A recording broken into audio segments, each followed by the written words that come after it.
Hey my good friends, Sam Haymart for Test Driven TV. Today we're test driving the 2017 Lexus RX450h. The hybrid, but not just any hybrid, this one's actually the F Sport.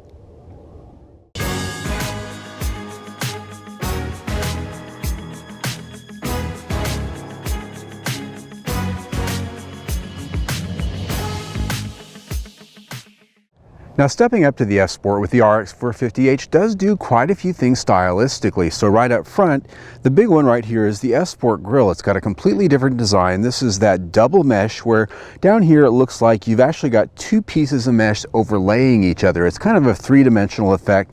They've done this with some of their F Sport products. It's very interesting, and I do think it looks better than the standard RX450 grille. Down on the lower fascia, it's a little bit more aggressive. It's got more of a sportier look with a couple of different finishes going on.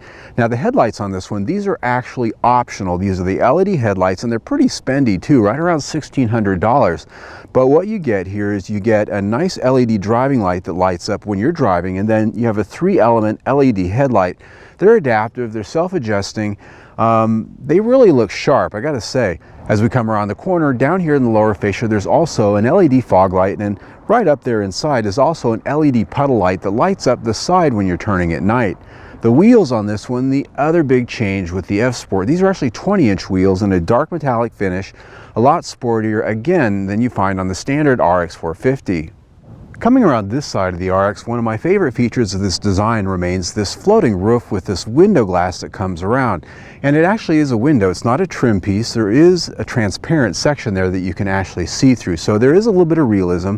I don't know why, I like the way that looks. Out here at the back, we've got LED taillights that are pretty sharp, nice light up at night. Down here on the lower fascia, one thing that still sort of sticks out at me is the fact that there are no exhaust pipes that you can see here. Now on the hybrid model, I get that. They want to portray this nice clean image, but I would think stepping up to the F Sport, they might let that go just a little bit and give you something a little bit more performance oriented. The interior of the RX450, if you've seen my test before, I've always had good things to say about it. It's an excellent design. It's all new as of last year, and like most Lexus vehicles, it's got a high quality materials everywhere you look. You've got hand-stitched materials on the dash. Over here on the door panel, they're soft materials. They're comfortable to touch and lean your arm against. And in the F Sport here, we've actually got quite an upgrade here. We've got these seats. These are F Sport leather seats, so they've got more of a sporty bolstering feel. They really hold you well, and they've also got a perforated leather. They're both heated and ventilated up front.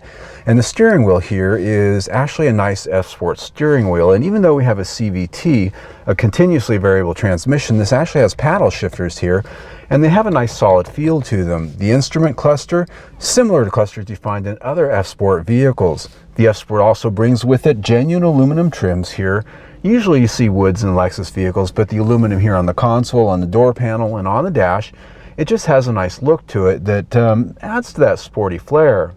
When it comes to storage, we've got a lot of storage going on here. Down here, we've got a nice big phone cubby, and it's large enough for even some of the larger phones out there and the case that might go around them. Cup holders here.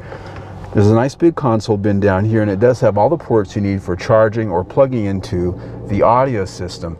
Down on the doors, you've got some nice big map pockets, and even down here on the side of the console, you've got a nice big storage area there. As I said before in other reviews, this has a very comfortable rear passenger compartment. There's plenty of leg room, and even though the seating position is a little bit lower than you might expect in some SUVs, it's not so low that you feel unnatural in your seating position. The seats are very comfortable and supportive. They do slide. You do have a recline adjustment, and there are vents back here, so you've got pretty much all the things that you could need for comfort. The only standout is no heated seats. That said, plenty of headroom, plenty of legroom. Those are the key elements here that always make me happy with the back seat. Now, these seats, of course, do fold down in a 60-40 split. And even with the hybrid, there's a pretty nice cargo area back there. The battery wasn't designed in such a way that it really affects the cargo space, and that can't be said for all hybrids. And best yet, underneath that deck back there is still a spare tire, something, again, a lot of vehicles, a lot of hybrid vehicles, they get rid of that spare tire to make room for the battery. So being an SUV, you can still take it out and cut a tire open, and you're not going to be without. By now, you probably have the idea that I'm pretty impressed with this interior, and you'd be right. Excellent materials, a lot of comfort, a lot of storage, everything you want in a luxury SUV. It comes in at 5 out of 5 stars. On the topic of audio and entertainment, something I call infotainment, we've got a huge screen here. This is the new 12.3-inch widescreen. It is an option, and here we also have the Mark Levinson audio system and navigation system. One of the great things is it allows you to see your navigation map alongside your information screen, so you don't have to give up one for the other. A lot of systems, they try to cram that into one space, and by having the widescreen there, you can really see everything, and you can customize this in any number of different ways. And the best part about it, it's all controlled down here by a console mounted puck, one of the best in the business. I've always said about this, because not only is this puck tactile in how it feels when you go across the buttons on the menus, it gives you a little bit of a click and a resistance. Makes it very easy when you're driving. The menus here are excellent. They're simple, they're well laid out, and it's all backed up by hard controls here for your most used things. Volume knob, tuning, and your HVAC controls are all here. You're not required to go dive into menus on a touchscreen to do the simplest of tasks. So I've always liked it for that reason. Now, it is starting to show its age in a few key areas. It doesn't have some of the latest connectivity functions, that being Apple CarPlay and Android Auto. Overall, though, I'm very impressed with it. It's still one of the best systems in the business when it comes to ease of use behind the wheel, and the Mark Levinson audio sounds absolutely great. It gets 5 out of 5 stars. What's under the hood here is a 3.5-liter Atkinson Cycle V6, mated to a CVT with 2 electric motors in it. It can power the RX450h down the road on electric or gasoline, or it can put those two together for a maximum output of 308 horsepower. And even though this is the most powerful RX you can get, it's rated at 30 mpg combined. Now, I'm bringing a hybrid up here to my favorite windy mountain road. Actually, it's my second favorite windy mountain road. This is South Mountain Park, just above Phoenix down there in the background. And even though you really can't go terribly fast here, this is a great place to really get a feel for how a vehicle handles curves and how it handles pulling up a hill. And I've got it in Sport Plus here to really get the sportiest driving experience out of this powertrain. And so what I'm finding here is that obviously I am in gasoline mode, pretty much going all the way up this hill. Power comes on pretty smooth. This engine does have a little bit of a rough spot when it phases in and out. One thing I'm discovering as I go around these corners and I'm trying to use the paddle shifters, I'm not really getting definitive shifts. It's not really giving me that you just shifted a gear feeling. I mean, they're here, but I'm really not sure what they're doing. In fact, half the time they beep at me and tell me no. They're toys, and they're beyond that. It's kind of like when you're on a slip and slide and you're trying to steer with your arms and turn yourself. You don't actually get to turn, you just get to kind of change direction a little bit, and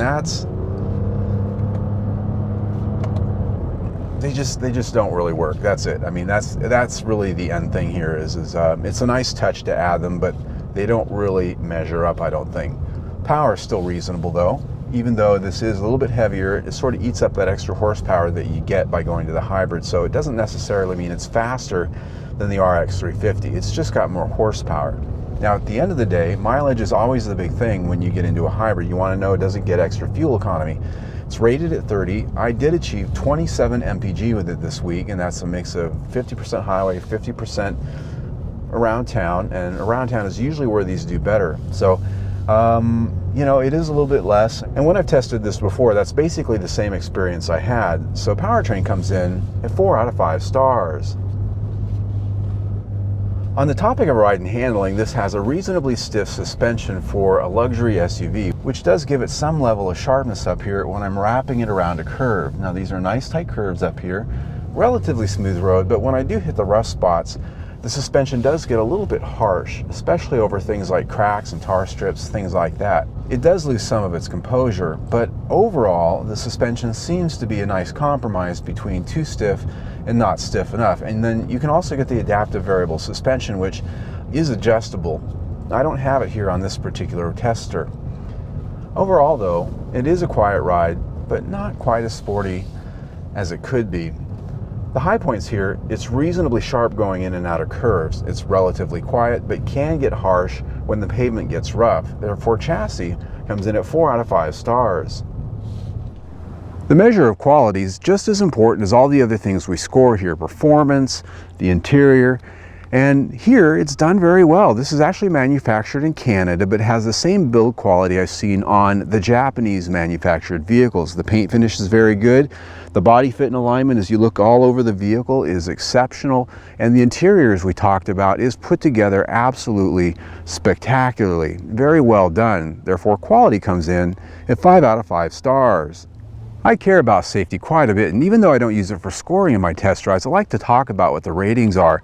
This, an IIHS Top Safety Pick Plus, and that's because it has a good rating in all other crash tests, but it also offers a superior level of crash avoidance systems. All right, my friends, wrapping it up for the RX450h Hybrid. Is adding the F-Sport package enough to make this sporty? I think the answer is it makes it sportier. You've got the nicer suspension, you've got those nicer sport seats, and so if you have to have the hybrid, if you want the hybrid, but you really want sporty, this is the way to go. Now, is it worth it? Now, the thing here is that you do lose a little bit of performance character when you go to the hybrid powertrain. It's the CVT.